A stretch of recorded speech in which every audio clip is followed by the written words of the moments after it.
Good morning, students. Today we will do the topic shear force and bending moment diagram. So first of all, to understand the shear force and bending moment, you have to go to the basics. तो basics आपको students clear होना चाहिए कि कैसे हम shear force diagram और bending moment diagram बनाते हैं. तो कभी भी स्टूडेंट अगर हमने shear force डायग्राम बनाना है तो फोर्स हमें पता होना चाहिए. अगर हम स्ट्रेस की टर्म्स में कहें तो हम फोर्स को क्या कह सकते हैं भाई, स्ट्रेस इनटू में area, that is known as force.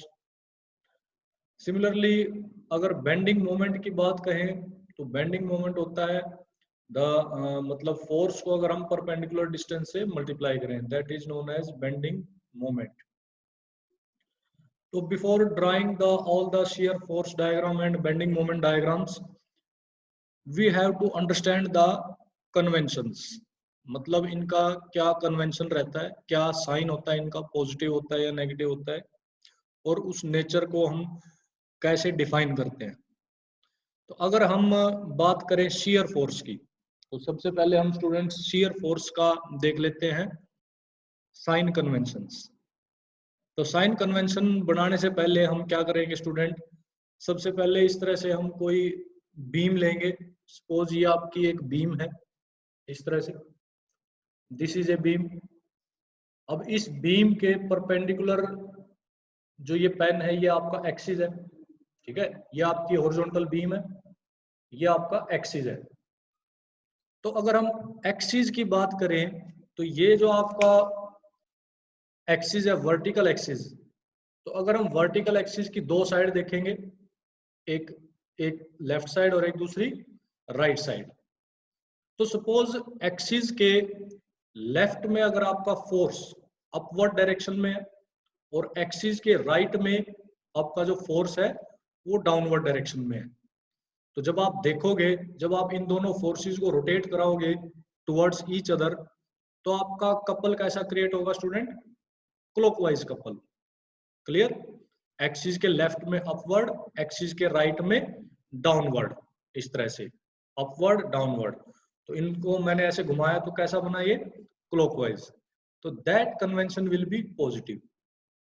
अगर shear फोर्सेस का बिहेवियर इस तरह से है कि एक्सिस के लेफ्ट में अपवर्ड और एक्सिस के राइट में डाउनवर्ड, तो जब हम उनको रोटेट करा रहे हैं तो वो कैसा क्रिएट कर रहा है, क्लॉकवाइज.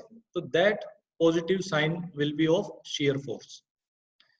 सिमिलरली स्टूडेंट अगर एक्सिस के लेफ्ट में फोर्स डाउनवर्ड है और राइट में अपवर्ड है, अब आप एक्सिस बनाओ अपनी तरफ और एक्सिस के लेफ्ट में आप डाउनवर्ड बनाओ और राइट में अपवर्ड. जब इन दोनों को आप रोटेट कराओगे तो these forces will create anti clockwise. तो that will be the negative sign. So that will be corresponding to the negative sign of shear force. So these conventions students are followed worldwide. So you have to remember this convention of the shear force. Similarly student, if we want to know the conventions of bending moment, then again इसमें हम कैसे करेंगे. Suppose आपकी ये beam है, this is a horizontal beam. अब इस beam के ऊपर फोर्स लग रहा है. अगर मान लो फोर्स इस तरह से लग रहा है कि ये बीम इस तरह से आर्क बना रही है, ठीक है. मतलब एक फोर्स इधर लग रहा है डाउनवर्ड, यहां भी डाउनवर्ड लग रहा है और यहां भी डाउनवर्ड लग रहा है, तो ये बीम बीच में से कैसे हो जाएगी, बेंड हो जाएगी. क्लियर. तो दैट विल बी होगिंग, ठीक है. तो that condition will be hogging and that is negative sign. Similarly अगर हम इसके डाउनवर्ड में फोर्स लगाएं, डाउनवर्ड डायरेक्शन में, इन द अपवर्ड डायरेक्शन, इसके नीचे अगर हम फोर्स लगाएं तो कैसे बन जाएगी ये, इस तरह से. So that will be sagging, और उसको हम बोल सकते हैं positive bending moment. So these are the convention of bending moment and shear force. Now we will I will explain you types of supports. तो आपके कितने तरह के सपोर्ट्स होते हैं shear force डायग्राम और बेंडिंग मोमेंट डायग्राम में. तो अगर हम सपोर्ट्स की बात करें स्टूडेंट, तो सबसे पहला टाइप तो होता है आपका simple supports. As the name suggest, simple support. तो सिंपल सपोर्ट में कैसे होता है, जैसे आपका ये सिंपल सपोर्ट है, ये ऊपर हमने ये लगा दी बीम, ये बीम हमने यहाँ पे सपोर्ट कर दी, this is known as simple support. तो सिंपल सपोर्ट पे स्टूडेंट हमेशा आपके दो रिएक्शन आएंगे, there will be two reactions, एक आपका वर्टिकल रिएक्शन होगा और एक आपका हॉरिजॉन्टल रिएक्शन होगा। So this is known as simple support. Now simple support is of further two types, one is hinge support and another is roller support. अगर student hinge support है तो मतलब वो फिक्स है, वो मूव नहीं कर रहा। तो हिंज सपोर्ट है वो किसी भी डायरेक्शन में मूव नहीं कर रहा, ना वो अपवर्ड में मूव कर रहा ना वो हॉरिजॉन्टली, तो वहां पे दो रिएक्शन आ जाएंगे। सिमिलरली सिंपल सपोर्ट जो है उसका सेकंड टाइप होता है रोलर सपोर्ट। रोलर सपोर्ट भी ऐसा ही होता है, जैसे इस तरह से सिंपल हमने सपोर्ट कर दिया, लेकिन यहाँ पे ये जो सपोर्ट है वो रोलर है, दैट इज रोलर, वो ऐसे रोल कर सकता है हॉरिजॉन्टली। तो अगर ये हॉरिजॉन्टली बीम रोल कर सकती है तो यहाँ पे स्टूडेंट केवल एक रिएक्शन आएगा, only vertical reaction will come, vertical reaction ही आएगा, हॉरिजॉन्टल रिएक्शन नहीं आएगा, क्योंकि हॉरिजॉन्टली इसकी मूवमेंट इज पॉसिबल। तो अगर हॉरिजॉन्टल मूवमेंट पॉसिबल है तो रिएक्शन आएगा ही नहीं, तो horizontal reaction will be zero. So these are the two types of simple supports. Clear student? Now second type of support is fixed support. तो fixed support में क्या होता है स्टूडेंट, जैसे for example this is wall, अब इस wall के अंदर हमने ये बीम को फिक्स कर दिया, यहाँ पे हमने यहाँ पे क्या कर दी, वेल्डिंग कर दी, और ये हमने क्या कर दिया, फिक्स कर दिया, this is known as fixed support. Clear student? अब फिक्स्ड सपोर्ट में क्या आएंगे रिएक्शन, कोई बताएगा फोर्सेस की टर्म्स में क्या क्या रिएक्शन आ जाएंगे? भाई हॉरिजॉन्टल रिएक्शन भी आएगा और वर्टिकल रिएक्शन भी आएगा, क्योंकि फिक्स्ड सपोर्ट तो मूव करेगा ही नहीं, ना हॉरिजॉन्टली ना वर्टिकली, तो there will be two reactions in the fixed support. So these are the two important types of supports.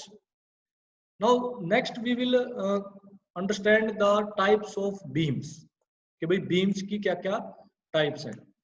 beams की स्टूडेंट सबसे पहली टाइप होती है simply supported beam.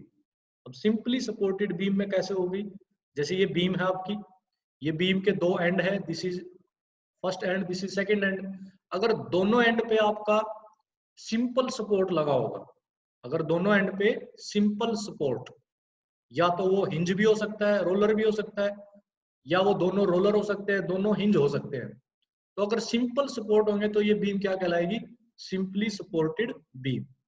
Clear? Now simply supported beam का ही next हम देख लेते हैं। अगर सपोज स्टूडेंट यहाँ पे हमने एक तो सपोर्ट इस एंड पे लगा दिया और दूसरा सपोर्ट हमने यहाँ कहीं लगा दिया, इसके सेंटर, इसके बीच में, और ये खाली छोड़ दिया हमने एक हिस्सा, तो ये स्टूडेंट क्या कहलाएगी, ओवर हैंगिंग बीम, क्योंकि ये जो हिस्सा है ये ओवर हैंगिंग है, दिस इज हैंग, ये हैंग कर रहा है, लटक रहा है। So this type of beam, अगर एक हमने सपोर्ट यहाँ एंड पे दे दिया और दूसरा सपोर्ट इस एंड पे ना देने की बजाय यहाँ दे दिया हमने, तो this beam is known as over hanging beam, क्योंकि ये पोर्शन क्या है इसका, over hanging. Now next type इसी में ही हम देख लेते हैं, वो होती है student continuous beam. Continuous beam में क्या होगा कि आपके दो से ज्यादा सिंपल सपोर्ट अगर हो तो वो कहलाएगी कंटिन्यूअस बीम।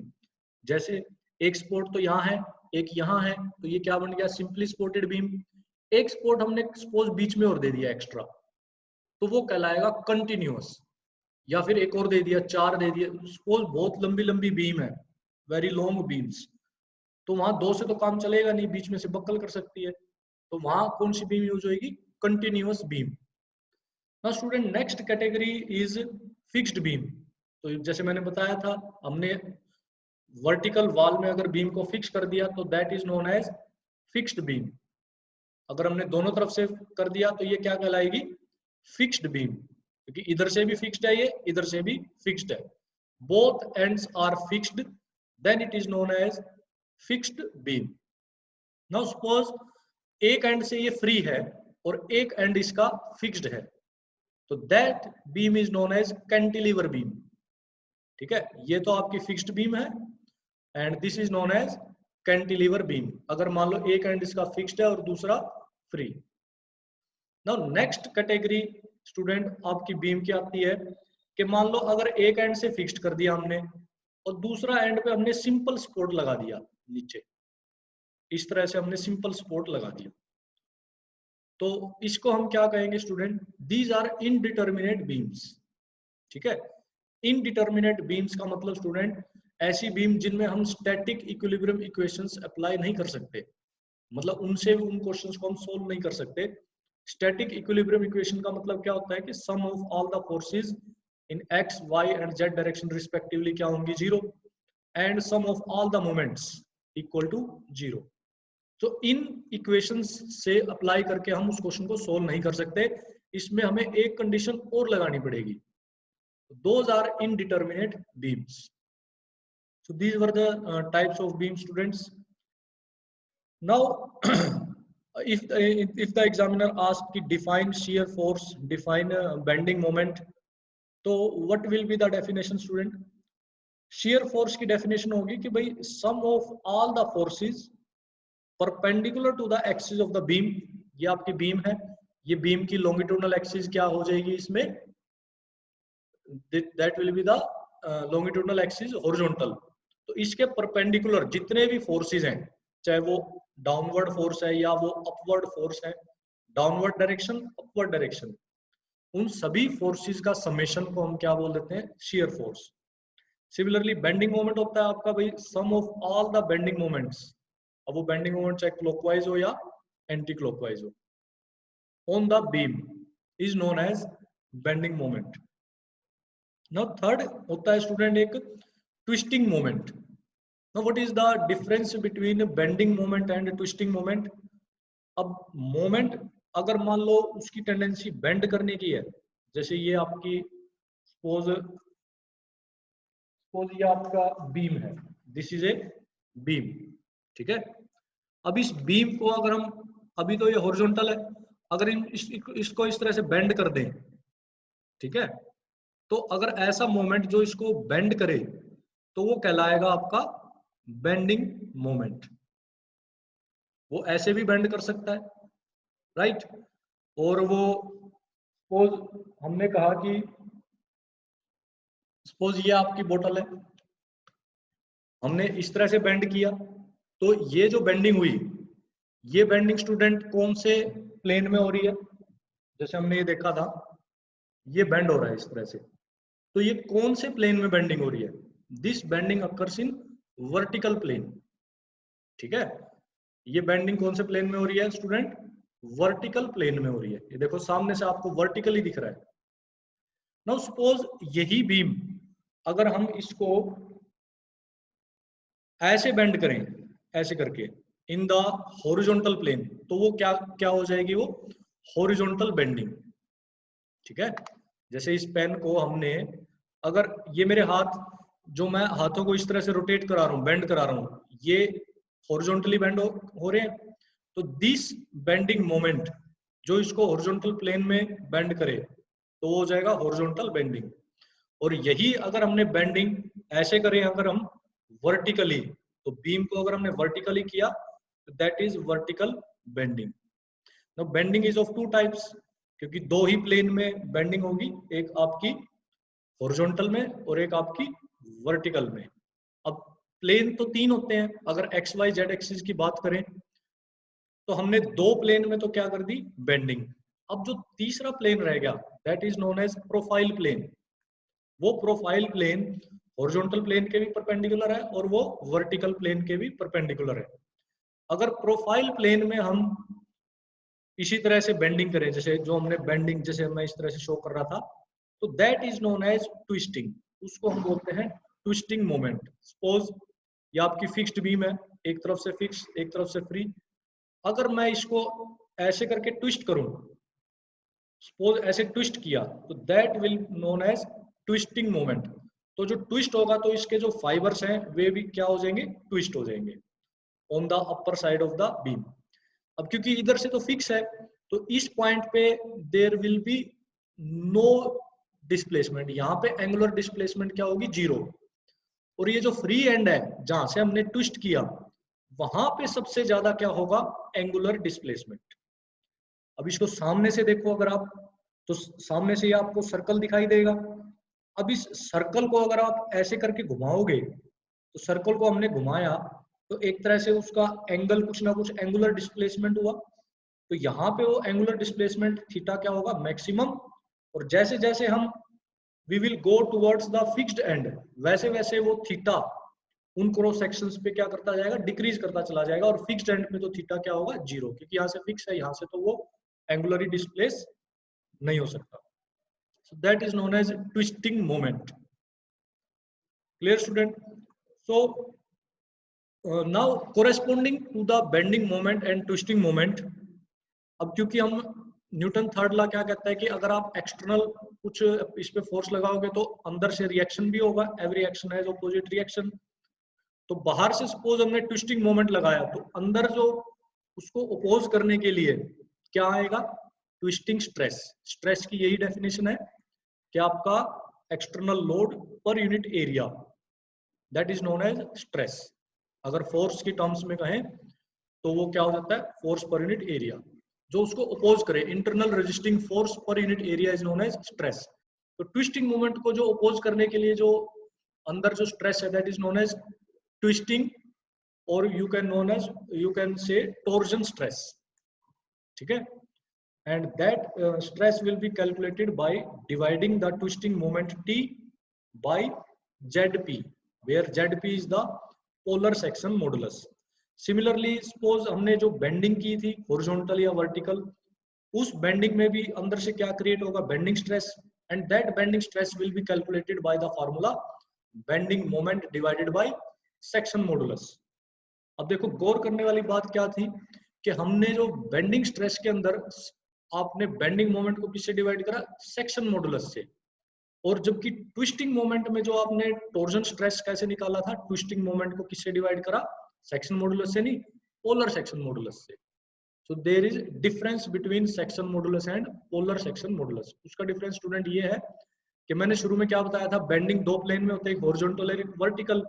तो उन प्लेन्स के के कोरेस्पोंडिंग जो आपका इनर्शिया है, मोमेंट ऑफ इनर्शिया, वो क्या होगा, I x x and I y y. अब जो ट्विस्टिंग मोमेंट है वो एक्स एक्सिस वाई एक्सिस के परपेंडिकुलर जो जेड एक्सिस है, जो ये आपका ये z axis that is longitudinal axis, वहां ट्विस्टिंग मोमेंट होता है। तो that I z z is equal to I x x plus I y y. So I z z is known as polar moment of inertia. तो उसी के corresponding जो section modulus है वो भी उसी तरह बिहेव करेंगे, क्योंकि सेक्शन मॉडुलस और मोमेंट ऑफ इनर्शिया में तो लीनियर रिलेशन है। क्या होता है सेक्शन मॉडुलस, क्या होता है student, section modulus is moment of inertia divided by the distance of the top most fibre from the central axis. ठीक है, सपोज ये इसका सेंटर है, ये इसका टॉप मोस्ट फाइबर है, उसका डिस्टेंस अगर सर्कुलर होगा तो वो रेडियस होगा, और अगर स्क्वायर होगा तो वो d/2 होगा, मतलब depth. So students, now during the calculation of shear force and bending moment diagram, we have to take care that we know the relation।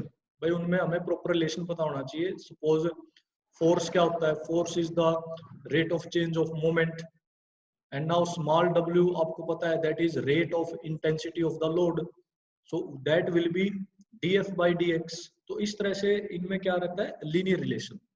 अब सपोज स्टूडेंट जो बीम है उसका क्रॉस सेक्शन ना तो सर्कल है, ना ही स्क्वायर है, ना ही रेक्टेंगल है, इसका क्रॉस सेक्शन आई सेक्शन भी हो सकता है।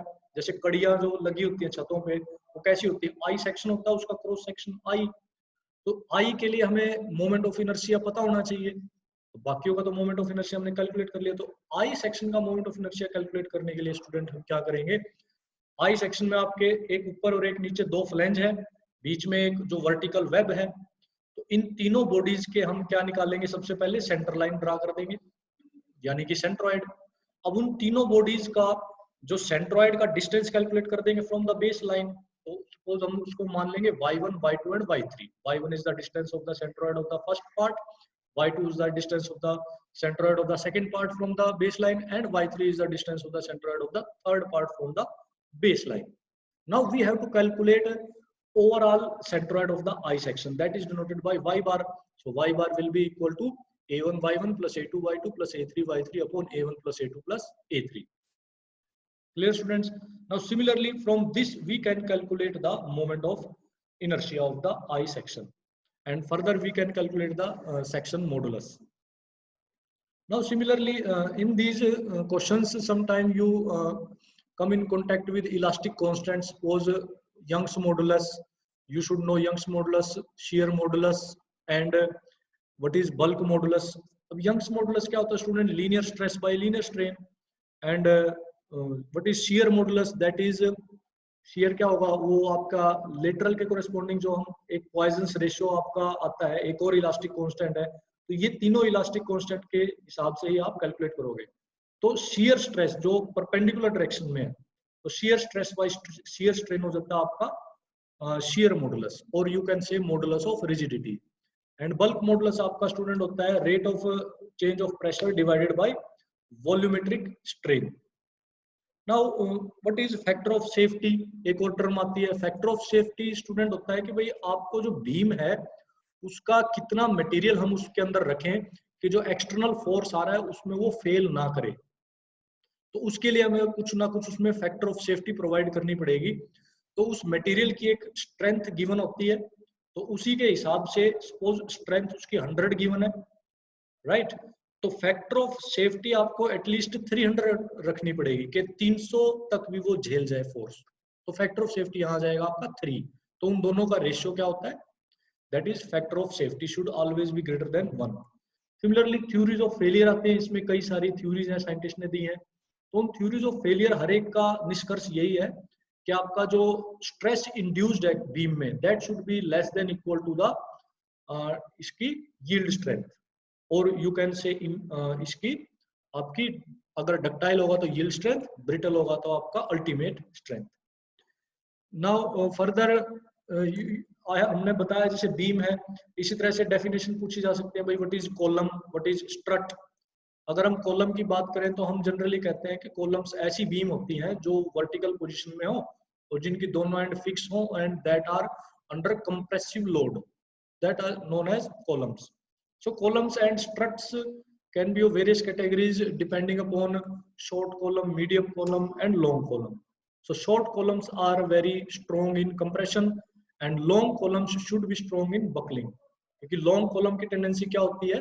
बकल करने की. तो बकलिंग जो उसका स्ट्रेस है that should be greater than crushing stress in the case of long columns. So similarly कुछ प्रेशर वेसल है स्टूडेंट, उसमें भी स्ट्रेस आता है दो तरह से. जैसे आपका एक हुप स्ट्रेस है, एक लॉन्गिट्यूडनल स्ट्रेस है. हुप स्ट्रेस को हम बोल देते हैं सरकमफ्रेंशियल स्ट्रेस. ठीक है, सरकमफ्रेंशियल स्ट्रेस का मतलब जैसे प्रेशर वेसल है जहाँ पे बॉयलर्स है, बॉयलर्स में हम वाटर को स्टीम में कन्वर्ट करते हैं, तो वहां बहुत ज्यादा प्रेशर आ जाता है, तो ऐसे वेसल्स को हम बोलते हैं प्रेशर वेसल्स. तो उन प्रेशर वेसल में वे सिलेंड्रिकल प्रेशर वेसल भी हो सकते हैं, वे स्फेरिकल भी हो सकते हैं. तो अगर हम उसको कट कर दें, सपोज सिलेंड्रिकल बॉडी है, उसको हमने कट किया सरकमफ्रेंशियली, तो उसको हमने देखा, तो उसमें जो आपका जो एरिया है दैट एरिया और वहां से जो आपका फोर्स है, force divided by area, that is known as circumferential area. Similarly, अगर हम उसको बीच में से काट दे, then we will see the longitudinal stress. Now, if we add both these stresses by adding their corresponding strains, then we can calculate the volumetric strain. तो volumetric strain student क्या होता है? Longitudinal stress plus Poisson ratio into में आपका circumferential stress divided by Young's modulus. This is how we calculate the volumetric strain of overall body. Similarly आप spherical pressure vessel के लिए भी कैलकुलेट कर सकते हैं. तो इसी तरह से आप स्टूडेंट जब आप इस पे फोर्स लगता है, हमने स्ट्रेस पता चल गया, हमें यंग्स मॉडुलस पता चल गया, तो क्वेश्चन में आपसे स्ट्रेन एनर्जी भी पूछा जा सकता है. तो स्ट्रेन एनर्जी इसी में अगर आपसे पूछे तो आप कहना कि the total energy stored in the body up to the elastic limit is known as strain energy. Elastic limit तक उसमें कितनी एनर्जी स्टोर है दैट इज स्ट्रेन एनर्जी. और अगर हम टोटल एनर्जी को अगर हम मैक्सिमम की बात करें तो वो आपका प्रूफ रेजिलियंस हो जाता है. सिमिलरली अगर हम उसकी फ्रैक्चर तक उसके अंदर कितनी एनर्जी स्टोर है उसकी बात करें तो उसको हम बोल देते हैं स्टूडेंट्स टफनेस. तो उसको हम बोल देते हैं टफनेस. तो स्ट्रेन एनर्जी के फॉर्मूले डिफरेंट बीम्स में पूछे जा सकते हैं। जैसे सपोज हमने बेंडिंग मोमेंट किया, उसमें बेंडिंग मोमेंट का फॉर्मूला हमने एम है, कैपिटल एम से डिनोट किया, तो वो कैपिटल एम स्क्वायर अपॉन में E I, M square dx upon में E I, E is the Young's modulus, I is the moment of inertia, और ई आई कंबाइन को हम बोलते थे फ्लेक्सुरल रिजिडिटी। तो M square dx upon E I के अगर हम इंटीग्रेशन कर दें अप टू 0 टू एल, जो भी टोटल लेंथ है बीम की, उससे हम कैलकुलेट कर सकते हैं भाई इसके अंदर कितना स्ट्रेन एनर्जी आया। अब एम स्क्वायर dx क्या है, x, हम dx what is dx, small element dx जो हमने लिया किसी x डिस्टेंस पे, तो किसी x डिस्टेंस पे जो एक्सिस है xx, उस पे हमने m निकाल दिया, mxx, m which is bending moment with the formula. तो उसको अगर हम इंटीग्रेट कर देंगे तो हम क्या कैलकुलेट कर देंगे, स्ट्रेन एनर्जी। सिमिलरली अगर आपका हमने इस तरह से ट्विस्ट किया, तो इस ट्विस्टिंग मोमेंट में स्ट्रेन एनर्जी कैसे कैलकुलेट होगी स्टूडेंट, वहां हमने बेंडिंग मोमेंट में क्या लिखा था, M square dx by E आई का इंटीग्रेशन, तो यहाँ पे क्या आ जाएगा, T square dx by G जे, ठीक है, टी स्क्वायर एम स्क्वायर की जगह टी स्क्वायर आ गया, ट्विस्टिंग मोमेंट। उधर ई आई था तो यहाँ पे ई नहीं आएगा, यहाँ आएगा जी, शियर मॉडुलस। वहां आई था आपका, ये मोमेंट ऑफ इनर्शिया, यहाँ आएगा J, polar moment of inertia, क्योंकि जेड एक्सिस की बात चल रही है। That means the formula will be T square dx by G J, उसका integration. So students, this was the basic study of the beams, the shear force, bending moment, twisting moment। अब आज हमने थोड़ा इसका ओवरव्यू देखा, हमने जाना stress क्या है, स्ट्रेन क्या है। So in the next class we will do the numericals. Thank you.